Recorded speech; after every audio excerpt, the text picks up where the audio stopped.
So you live near the coast, right? You love the views, the breeze. Who wouldn't? But here's something you might not know. That amazing ocean air, it could be quietly waging a war on your home's HVAC system. Yeah. So today, we're going to dive into a homeowner's guide specifically for coastal living.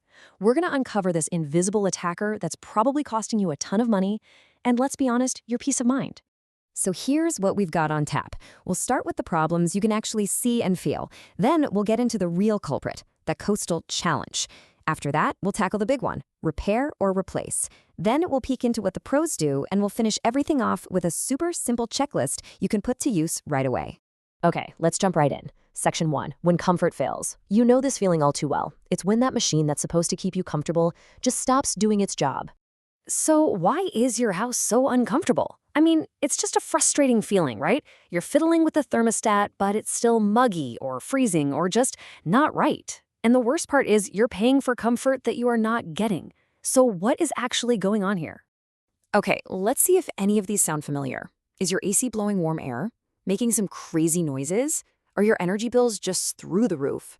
Maybe you've got hot spots and cold spots all over the house, or just weak airflow. Or hey, maybe you've seen ice on the unit, or it keeps turning on and off. We call that short cycling. And of course, weird smells. Yeah, you probably recognize a few of those. But here's the kicker. For those of us living near the coast, these are usually just symptoms. They're clues pointing to a much, much bigger problem hiding just out of sight. All right, and here comes the plot twist. We're moving on to the coastal challenge. This is where we uncover the real reason your system is struggling. Get ready for this because it sounds a little nuts. The biggest threat to your HVAC system might actually be the air itself. Seriously, that beautiful, fresh ocean air that you moved to the coast for, it could be the very thing that's killing your AC. So here's what's happening. The salt air from the ocean, well, it absolutely accelerates corrosion on your outdoor unit. Think about it. That unit sits outside 24/7, and that salt-heavy atmosphere is just aggressively attacking all the metal surfaces. It's like a slow-motion, invisible assault happening day after day.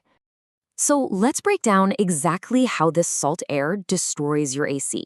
First, that salty, moist air just coats everything. The fins, the coils, the whole unit. Then that salt gets to work just corroding and eating away at the aluminum and copper parts. Now when those coils get corroded, they can't do their job of transferring heat anymore. It's like trying to cool off while wearing a winter coat. The system has to work way, way harder. And finally, the system just gives up. The coils start leaking refrigerant, the compressor gets damaged, and you're looking at a total system failure. And believe it or not, salt isn't the only problem. You've also got these constant temperature swings, right? The morning marine layer gives way to that hot afternoon sun, forcing your system to switch on and off, on and off. That wears out parts like capacitors way faster. Then there's the humidity. Oh, the humidity. It's a breeding ground for mold in your ducts, and it makes your system struggle just to pull moisture out of the air. And to top it all off, a lot of older coastal homes have ductwork that's just too small for modern systems, which basically chokes the airflow. Okay, so this all leads to that moment we all dread. The system is dead. And now you're stuck with this huge decision. Do I sink more money into repairing this thing? Or is it finally time to just replace it? Look, when you're facing a big bill, it's easy to get emotional, but you need a logical way to decide. And for that, there's a really handy guideline called the $5,000 rule. It's simple. You just multiply the cost of the repair by how old your system is. If that number goes over $5,000, replacement is almost always the smarter long-term investment. It's a fantastic little trick to stop you from, throwing good money after bad. Let's look at how this plays out with a couple of examples. Okay, scenario 1. You've got a $400 repair on a 10-year-old system. You multiply 400 by 10, and you get $4,000. That's under the $5,000 limit, so a repair probably makes sense. But now look at example 2. The repair is $600, but the system is 12 years old. 600 times 12, that's $7,200. We are way over the line. That's a clear signal that it's time to start shopping for a new unit. All right, so whether you decide to repair or you go for a full replacement, you want to make sure the job gets done right. And that brings us to our next section, the pro playbook. This is all about the expert method and what separates a truly professional job from, well, a disaster waiting to happen. Now, this list might look like a bunch of technical gobbledygook, but trust me, this is your quality control checklist. Things like Manual J and Manual D, those are just engineering terms for figuring out the exact right size for your system and your ducts. Title 24 is the California Energy Code that makes sure everything's efficient. And then you have safety codes for refrigerants and electrical work. These aren't suggestions. They're the playbook for a system that's safe, efficient, and actually works. Okay, let's zoom in on one of those for a second. Sizing. Why does sizing your system matter so much? I mean, can a contractor just look at your house and guess? Absolutely not. And here's why. The old school rule of thumb method was basically just guesswork based on square footage. And what that almost always led to was an oversized system. A system that's too big is a huge problem. It's inefficient, it doesn't dehumidify properly, and it wears itself out fast. The modern engineering-based approach, that manual J we talked about, is totally different. It's a precise calculation that looks at your windows, your insulation, your home's layout, everything. This ensures your system is the exact size you need for perfect comfort and maximum efficiency. And, it's not just about the big metal box outside. The arteries of your system, the ductwork, are incredibly important. So what is the big deal with ducts? Take a look at this number. 20 to 30%. That is a huge number.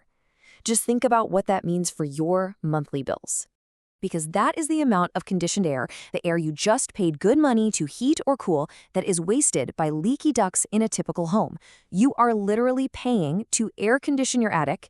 This is exactly why those professional standards for duct design and sealing are not optional. It's not just about feeling comfortable, it's about not throwing away a third of your energy bill every single month. Whew, okay, we've covered a lot. We've talked about the problem, the hidden coastal cause, that handy $5,000 rule, and the pro playbook. So now let's wrap this all up into a simple, actionable checklist for you. This is your coastal HVAC action plan. 4 simple steps. Number 1, schedule annual tune-ups. Seriously, it'll catch small problems before they become massive failures. Number 2, remember the $5,000 rule. Use it to make a smart, logical decision about repairing versus replacing. Number 3, and this is a big one for us coastal folks, ask about corrosion protection. Demand units and coatings designed to fight back against that salt air. And finally, number 4, insist on professional standards. Ask your contractor about Manual J, about permits, about Title 24. It's your house. You have every right to demand the job is done correctly. And that really brings us full circle. Living by the ocean is amazing. But as we've seen, it comes with this really unique, invisible challenge. So I'm going to leave you with this one final question to chew on. After all of this, is your home's comfort system really, truly protected from that invisible attacker?